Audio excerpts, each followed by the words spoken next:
Hola, ¿qué tal? Qué gusto que se conecta con nosotros en otra sesión más de la Escuela de Desarrollo Cristiano de la Iglesia Bíblica Torrefuerte, en este curso que es el Evangelio de Lucas en su primer parte. Estamos llegando, gracias a Dios, a lo que sería nuestra penúltima sesión de esta primera parte del curso, y damos muchas gracias a Dios también por su vida, gracias a Dios por seguir esta clase, y esperamos que esté siendo de bendición. Si me lo permite, haré una breve oración y comenzaremos con lo que es nuestra sesión número 11 del Evangelio de Lucas en su primera parte. Vamos a orar.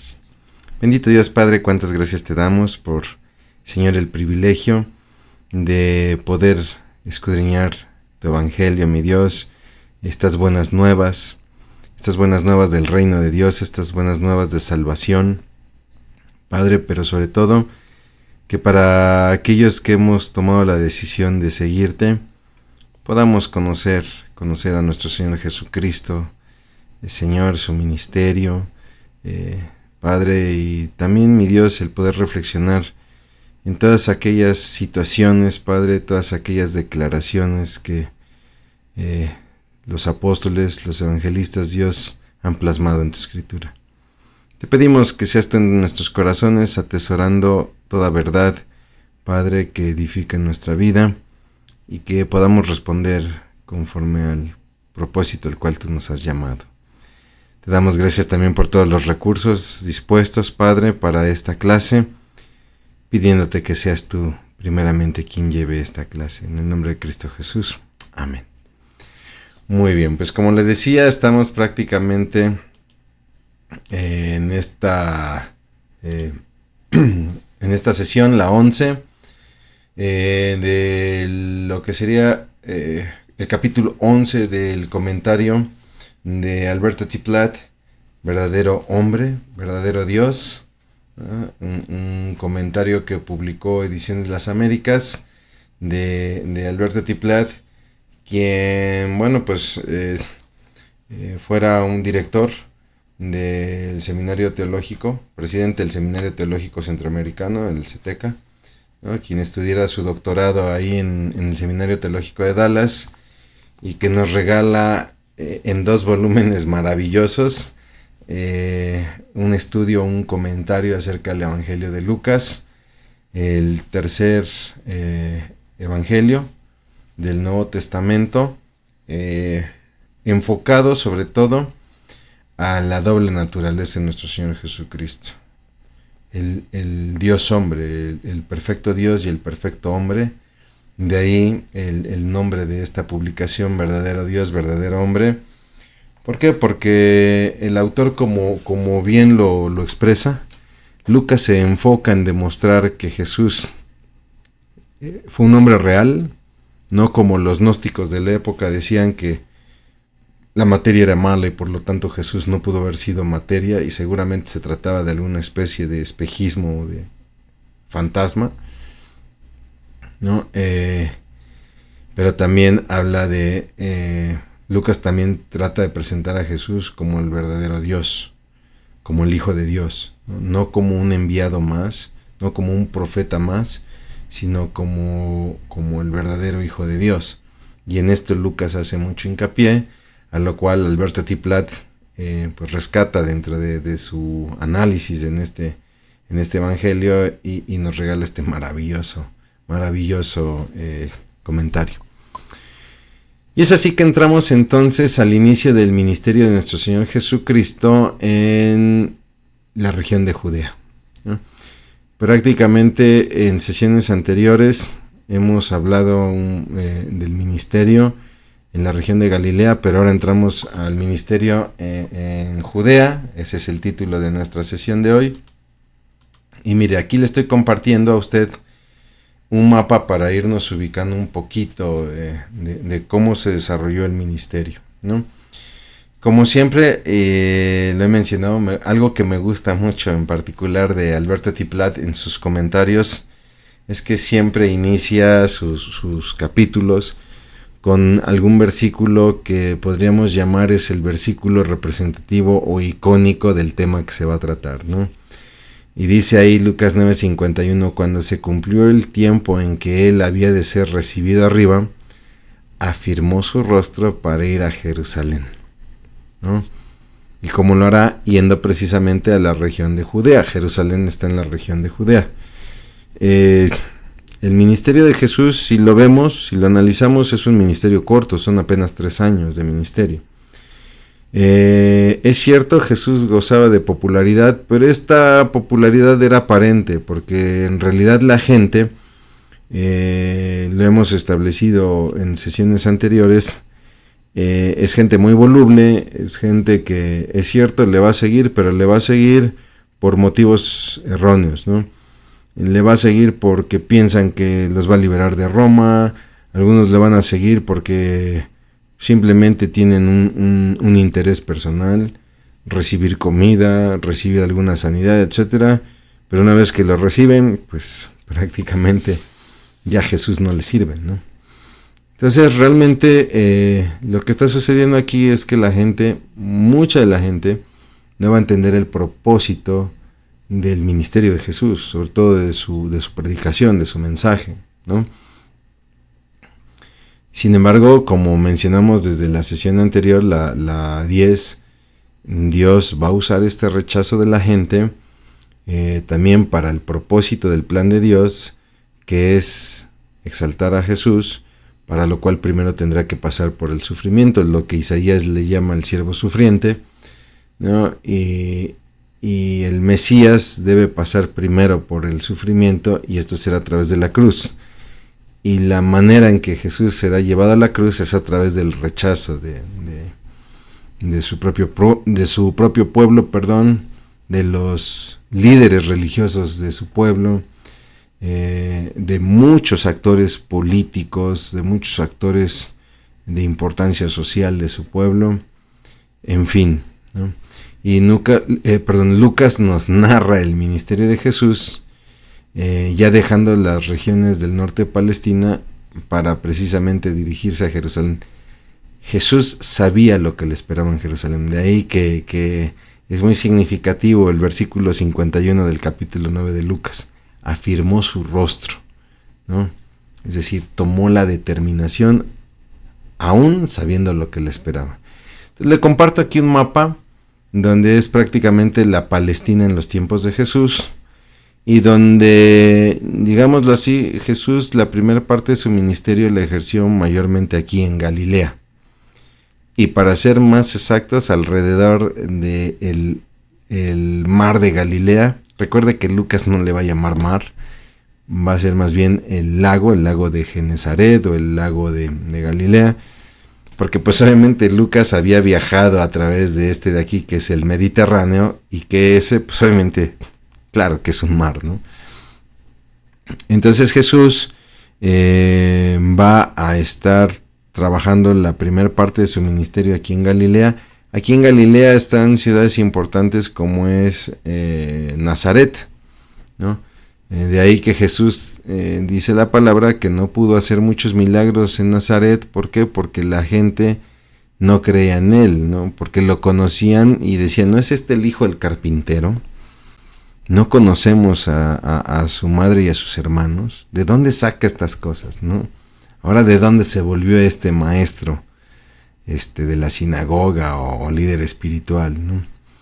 Sin embargo, Jesús tendrá su, llamémoslo así, si me permite el término, su centro de operaciones en Capernaum, donde llamará ahí a sus principales discípulos, el caso de Pedro, el caso de Andrés, su hermano, el caso de Jacobo y su hermano Juan, ¿no? Serán llamados ahí en la ciudad de Capernaum, pero en realidad vamos a ver una actividad de Jesús por prácticamente todo alrededor del lago de Galilea, ¿no?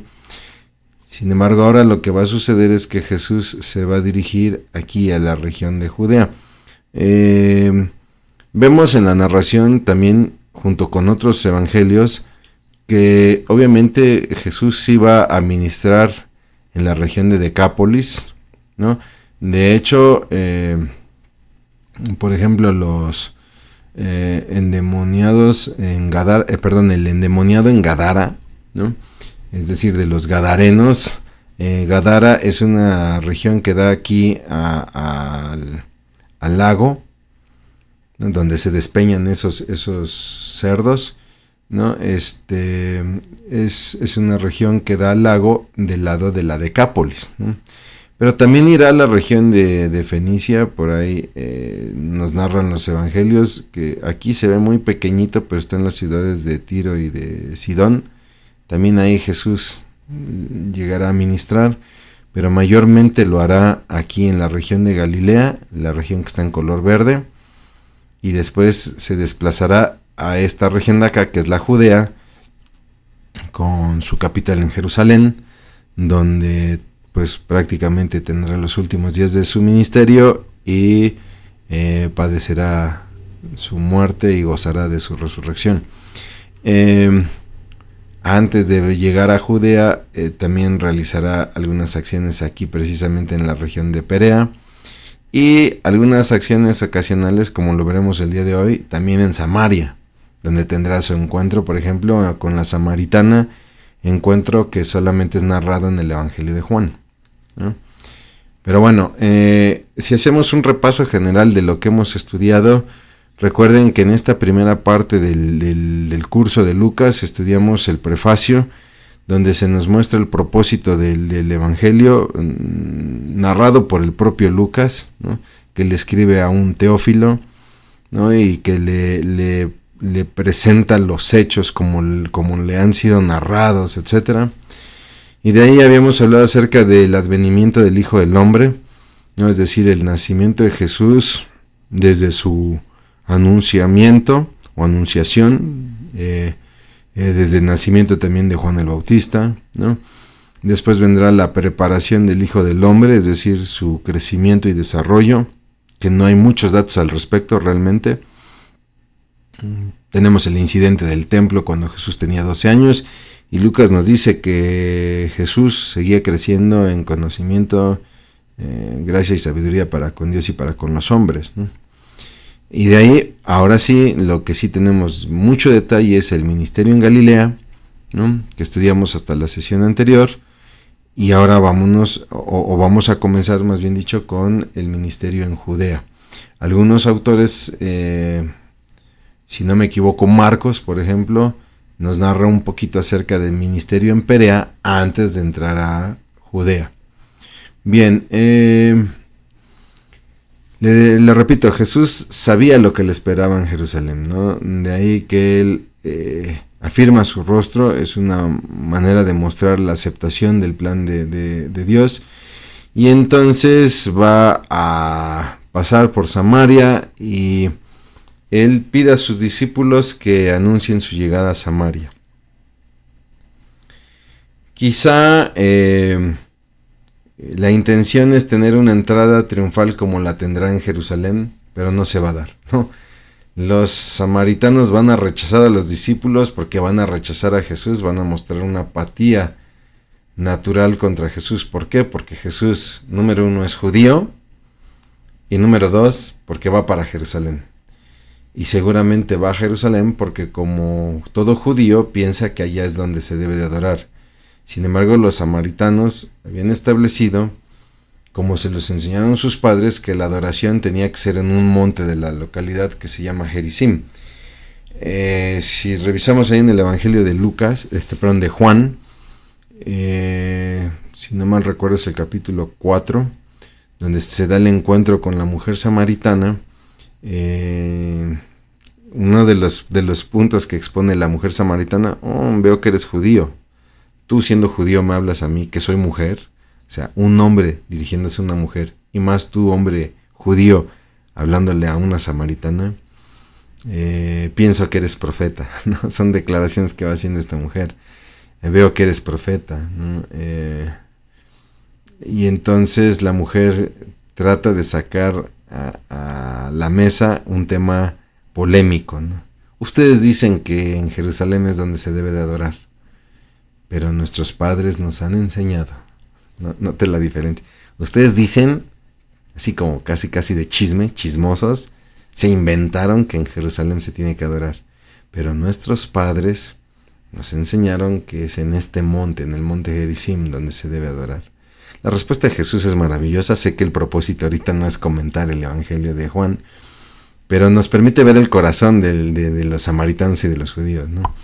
Y entonces Jesús responde, pues te digo que ni en este monte ni en Jerusalén, ¿no? En realidad la adoración tiene que ser en el corazón, tiene que ser una adoración verdadera, porque Dios busca adoradores en espíritu y en verdad, ¿no? Entonces, note usted este conflicto. No quiero entrar mucho en detalle de la historia de por qué hay conflicto entre samaritanos y judíos, porque nos llevaría mucho, ¿no?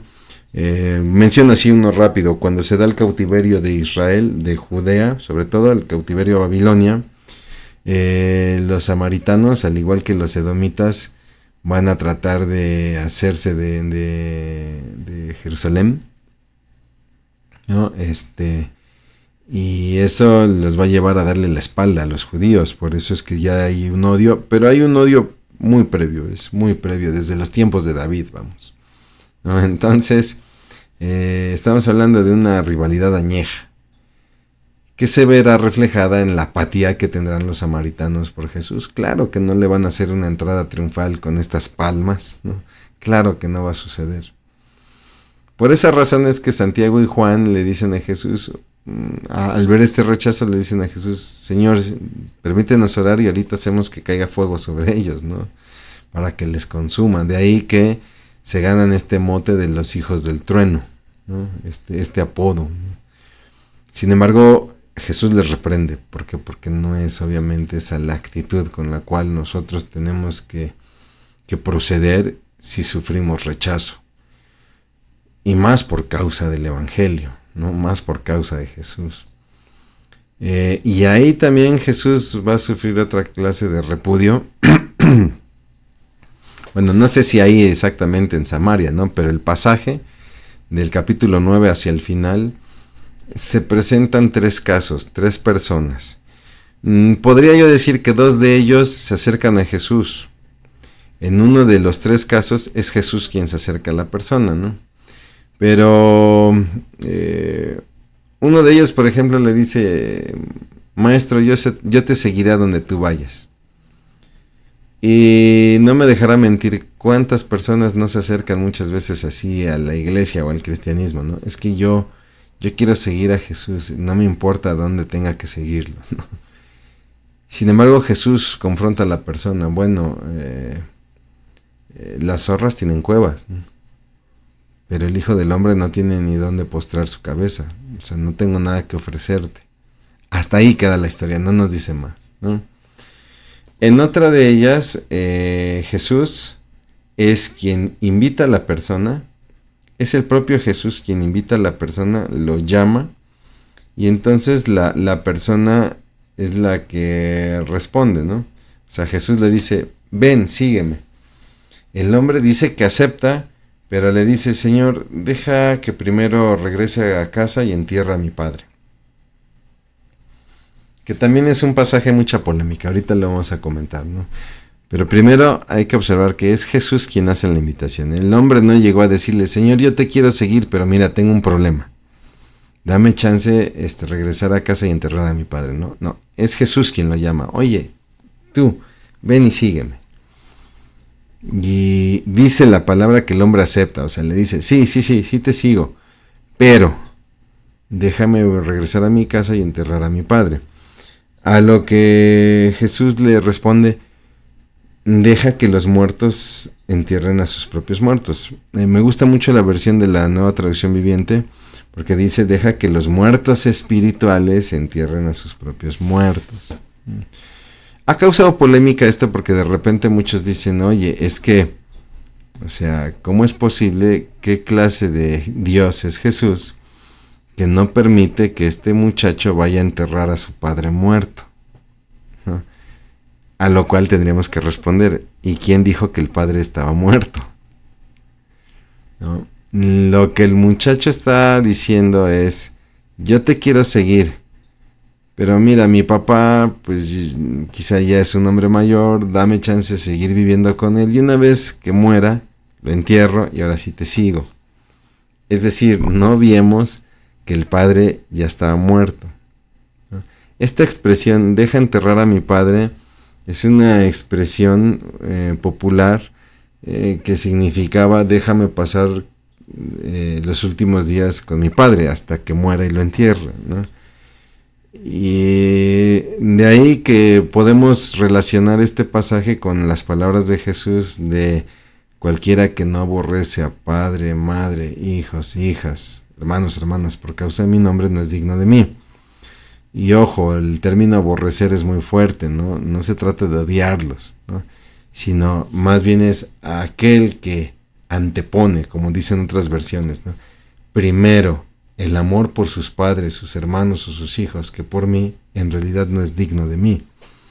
Y es lo que Jesús está ministrando a este hombre, ¿no? Ok, tú quieres pasar los últimos días de tu padre con él, no eres digno de mí.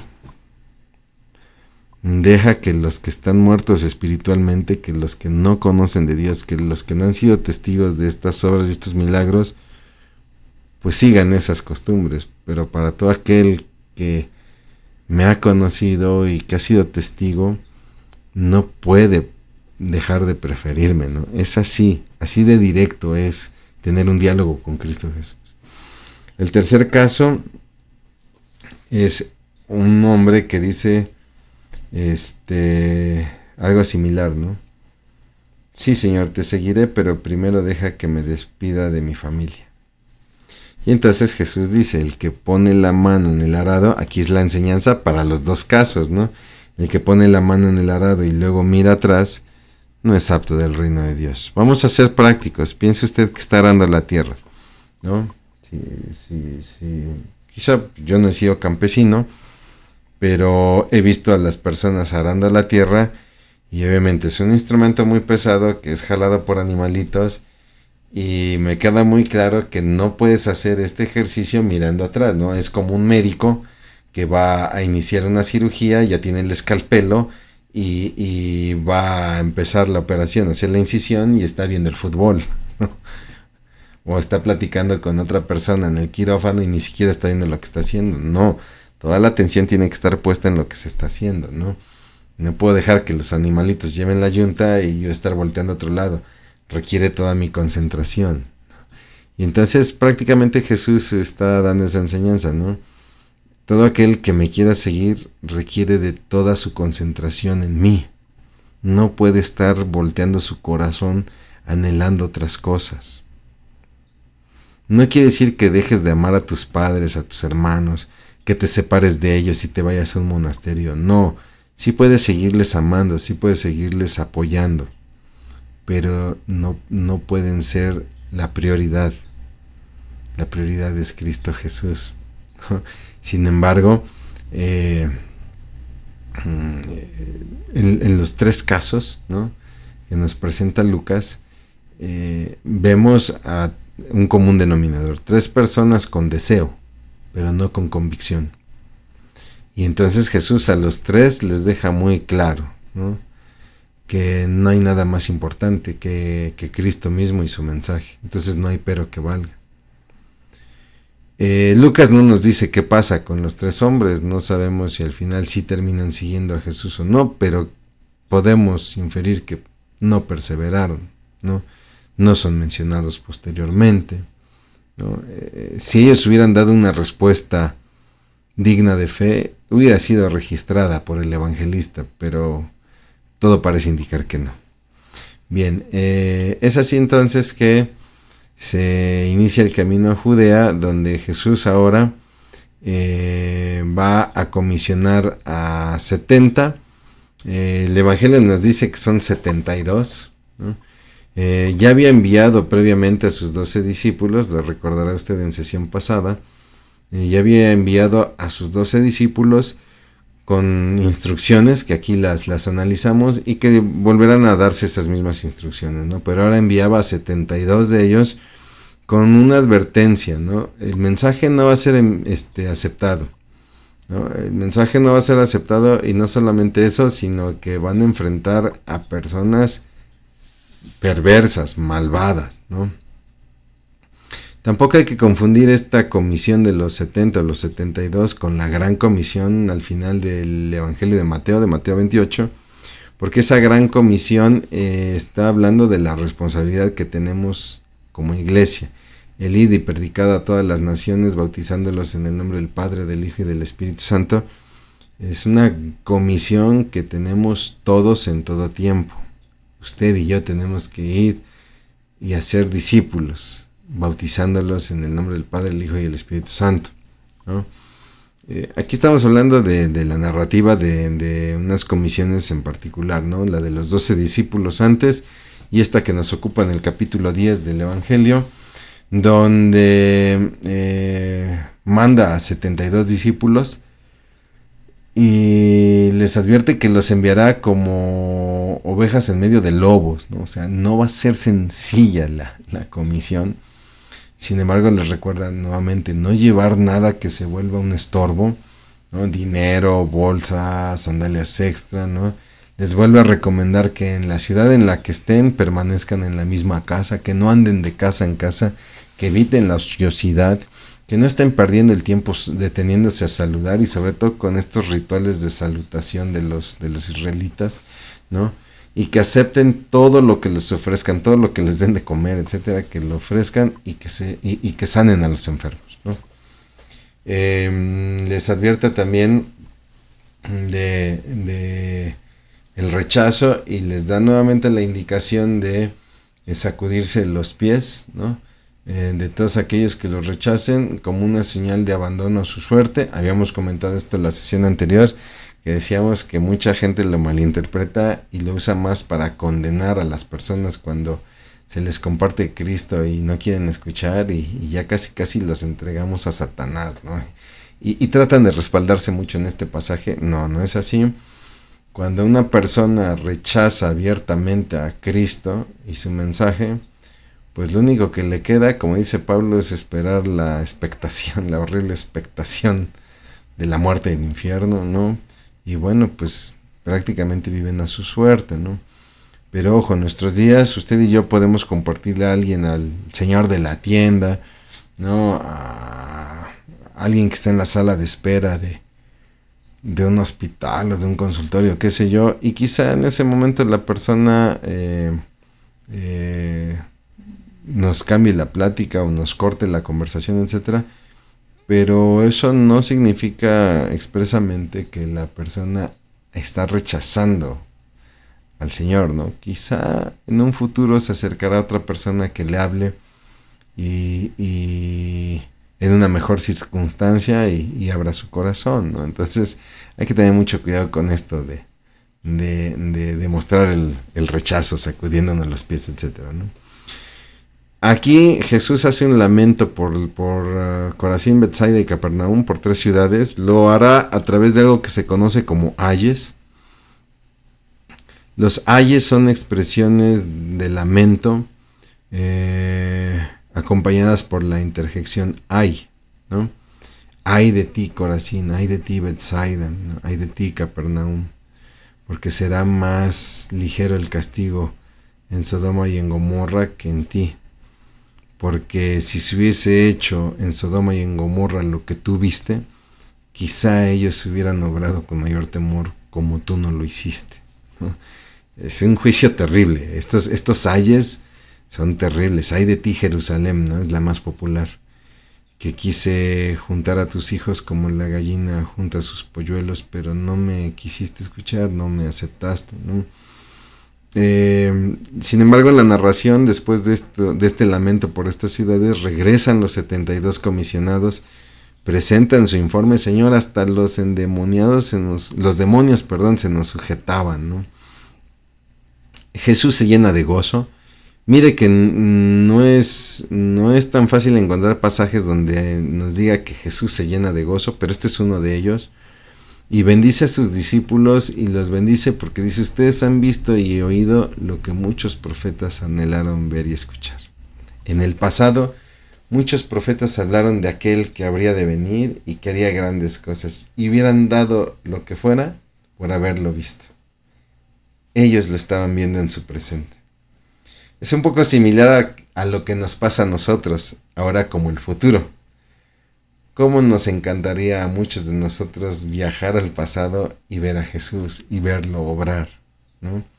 Sin embargo, estos comisionados lo vieron y lo escucharon y Jesús los bendice por eso, ¿no?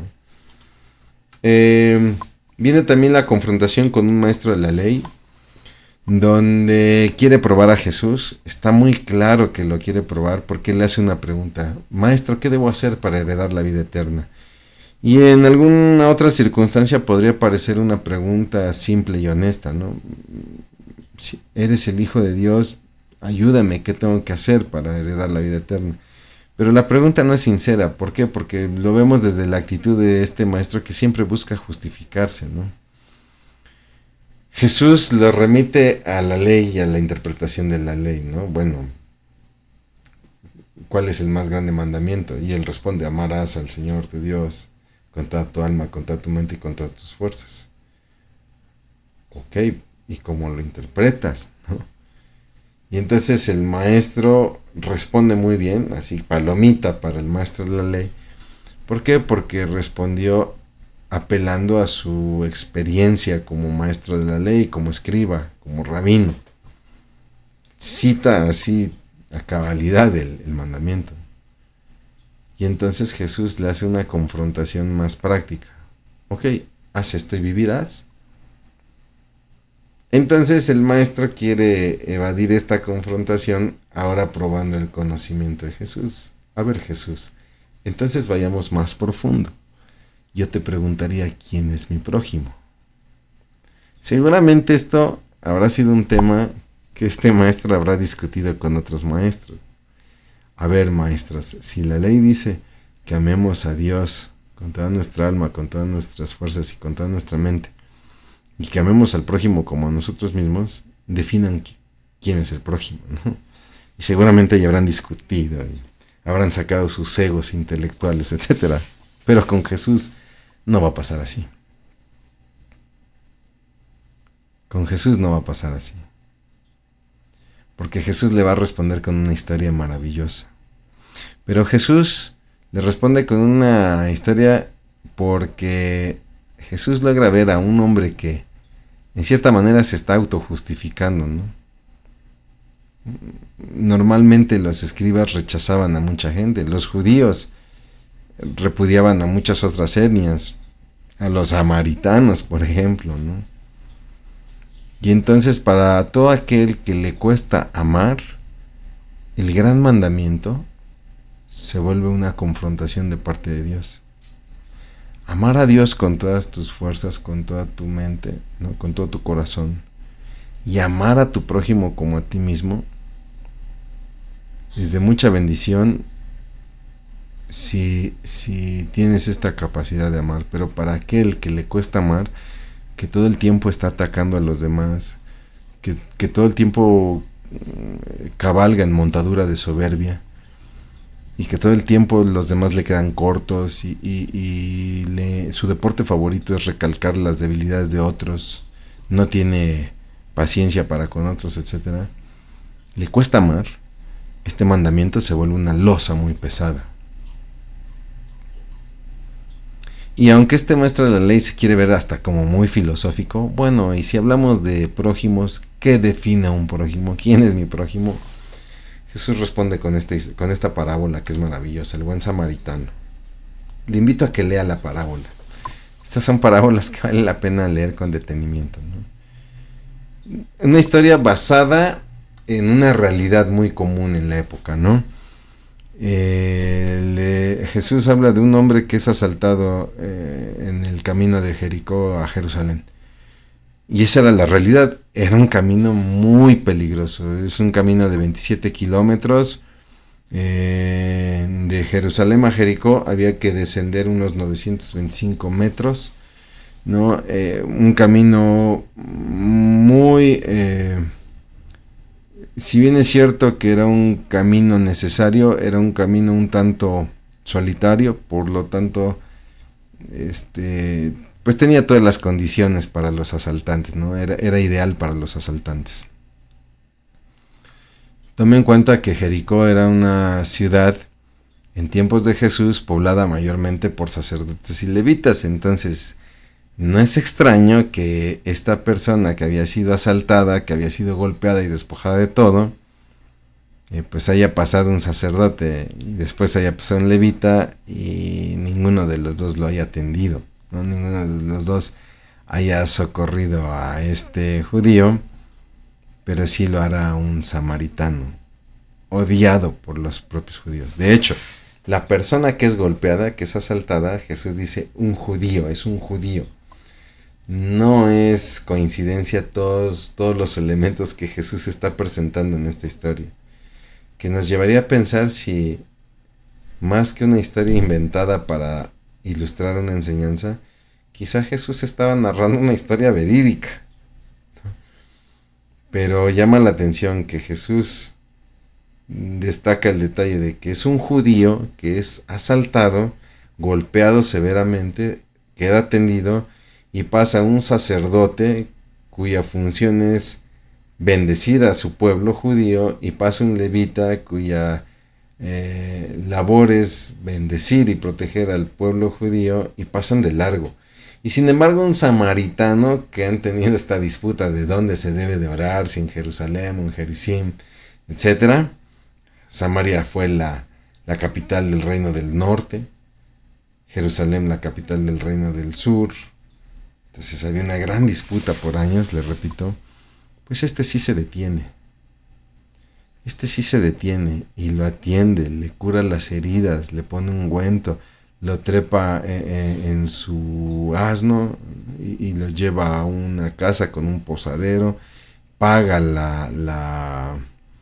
llamémoslo así, el hospedaje, ¿no? Y los alimentos y medicinas, y dice que volverá para ver cómo sigue. ¡Wow! Vaya corazón de este hombre, ¿no?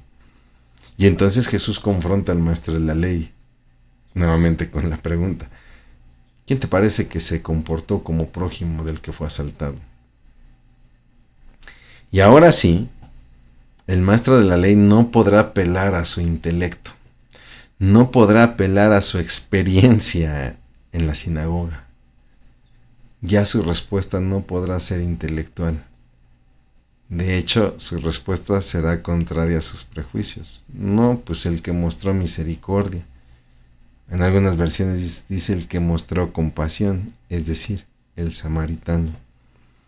Y entonces Jesús, así como le había confrontado con haz esto y vivirás, el mandamiento que me acabas de recitar muy bonito, hazlo y vivirás, lo vuelve a confrontar diciéndole, bueno, pues veías tú lo mismo.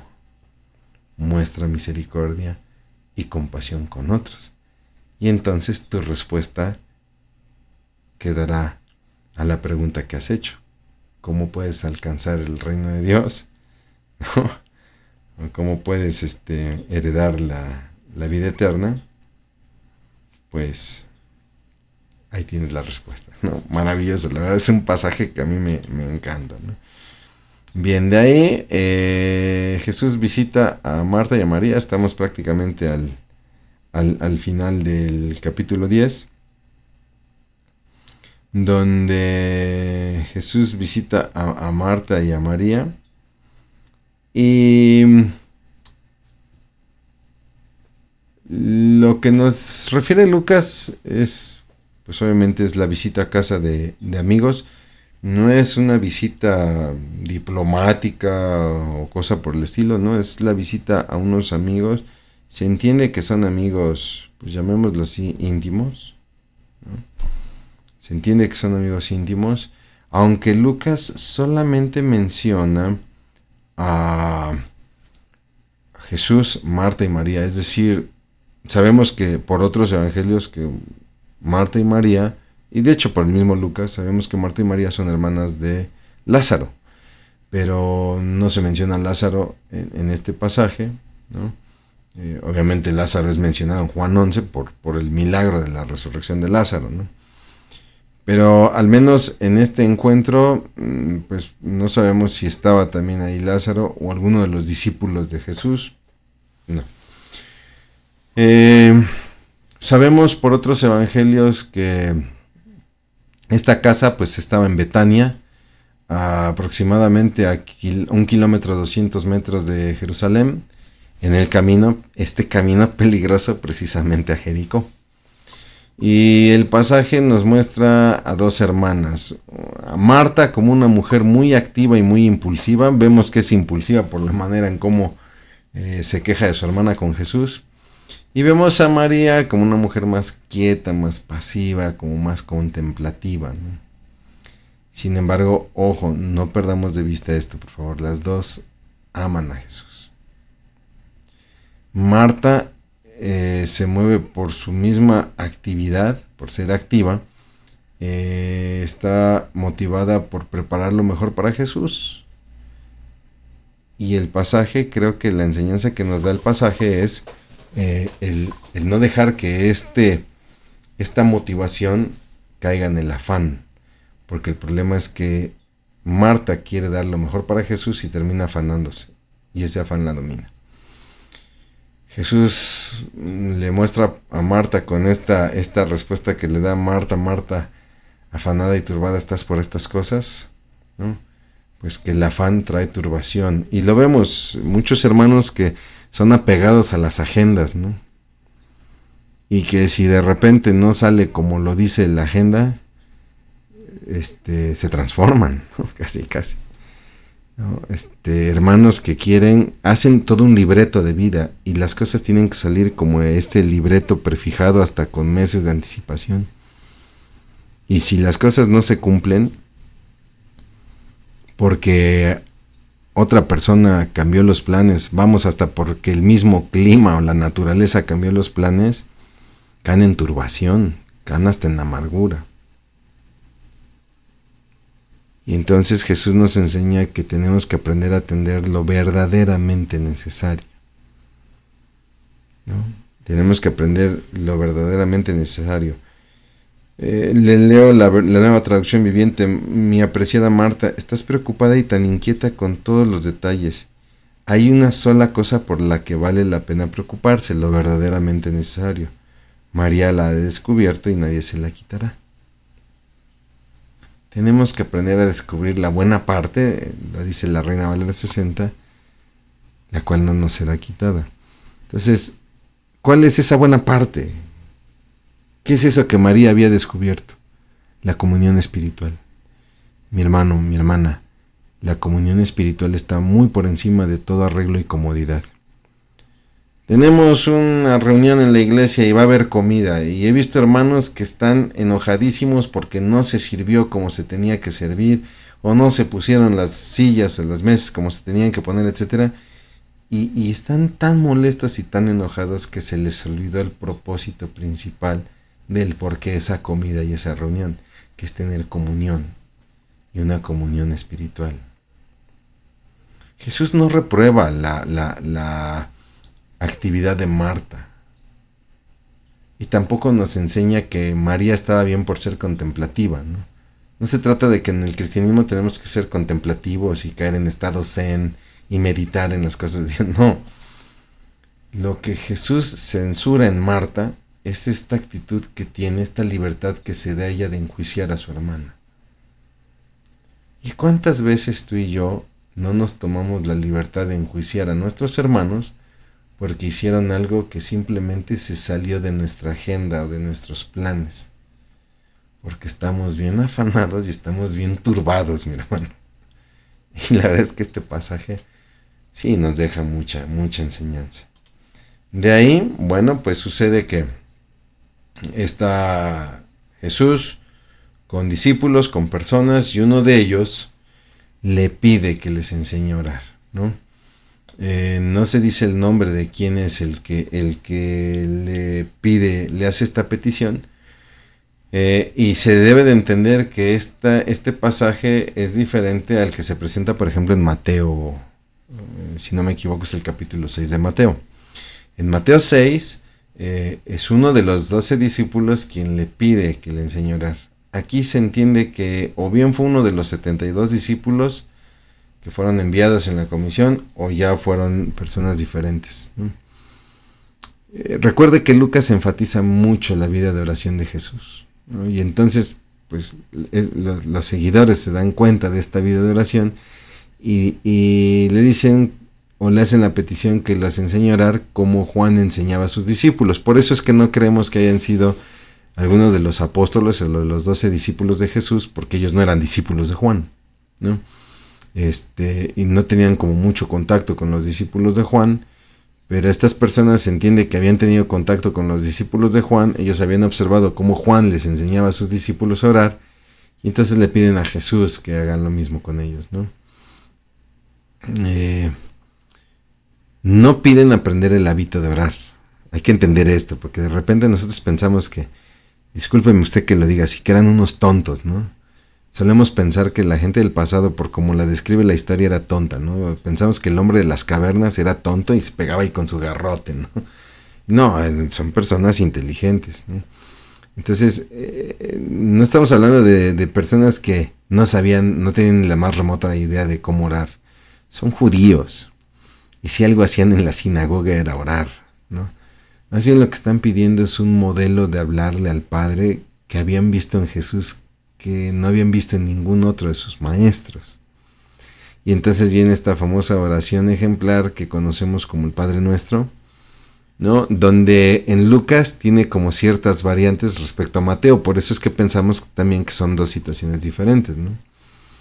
Donde esta oración modelo prácticamente tiene 6 peticiones. Si usted va siguiendo el Padre Nuestro, las va a reconocer, ¿no? Que Dios sea revelado y venerado a la humanidad. Padre Nuestro que estás en los cielos, santificado sea tu nombre, ¿no? Venga a nosotros tu reino, es decir, anhelar su advenimiento.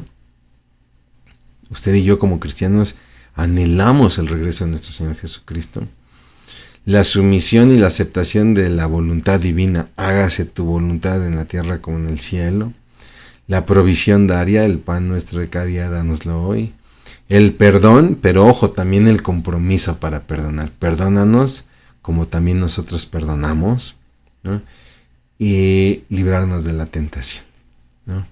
No que Dios nos tiente, ¿no? Porque Santiago lo dice muy claro, Dios no tienta a nadie, pero que nos ayude a no caer en la tentación y a librar la tentación.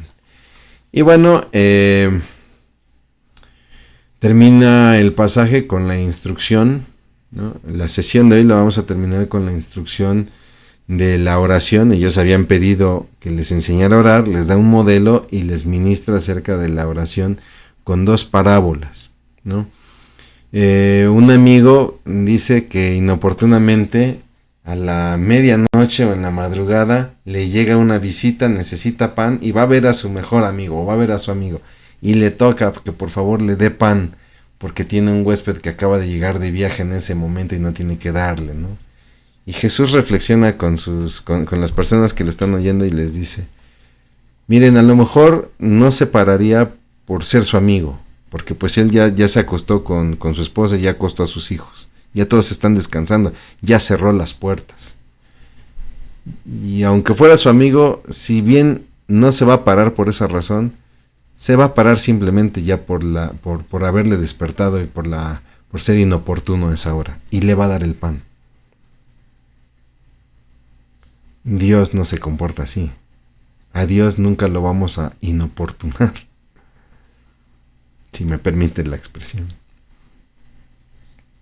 La otra instrucción, la otra parábola, habla acerca de un padre terrenal, que a pesar de ser imperfecto, no va a engañar a su hijo, que si le pide un pan, no le va a dar una piedra, o si le pide un huevo, no le va a dar un escorpión, ¿no? Y aún así el Padre es imperfecto. Si nuestro Padre es perfecto, ¿tú crees que nos va a engañar?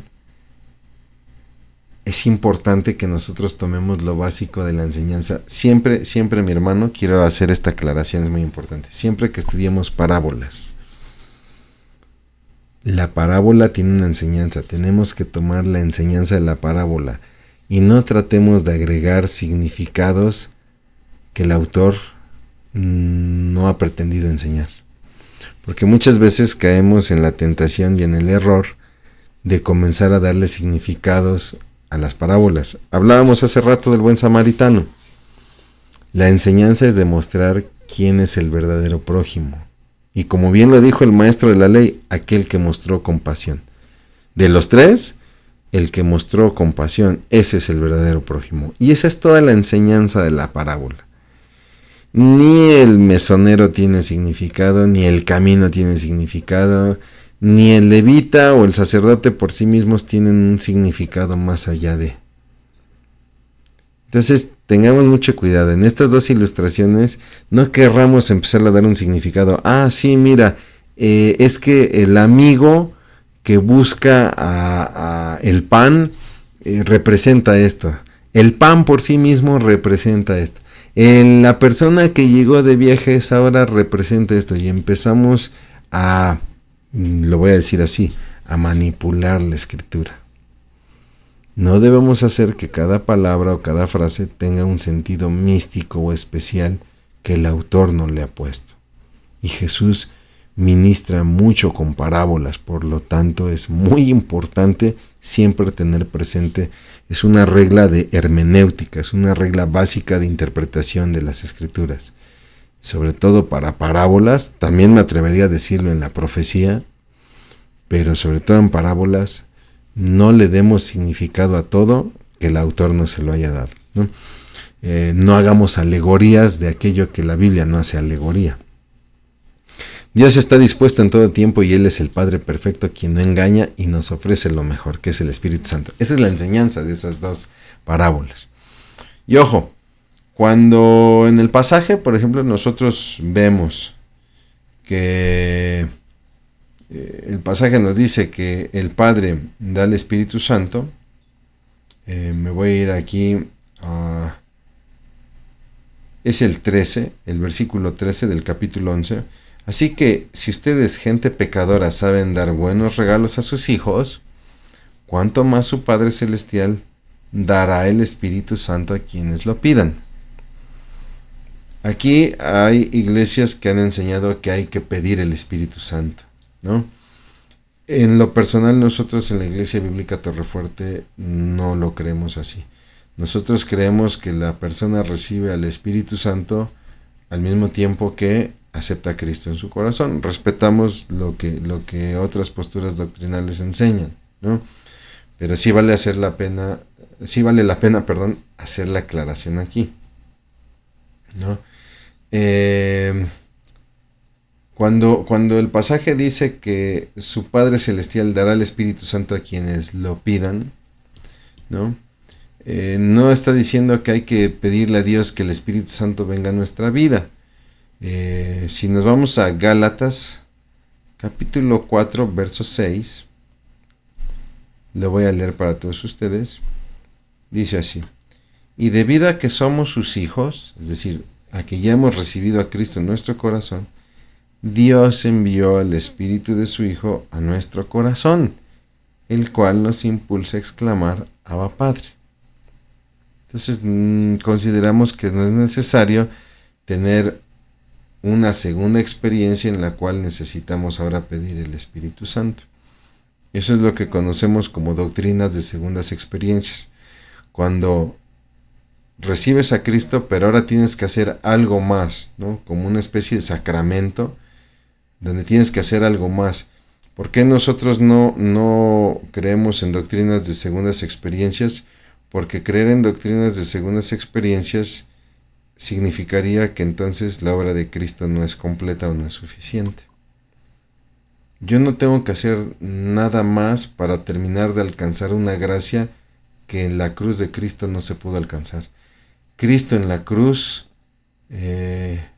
venció, y es gracias a esa obra que yo puedo alcanzar la gracia plena, ¿no? No necesito de ninguna otra experiencia. Esa es nuestra postura, ¿no? De hecho, si revisamos el pasaje, hagamos el ejercicio de hermenéutica, si revisamos el contexto del pasaje, lo que Jesús habla al auditorio al que está hablando, note la palabra ustedes. Dice la Reina Valera, ustedes siendo malos. La traducción que yo leí dice, ustedes siendo gente pecadora, saben dar buenos regalos a sus hijos.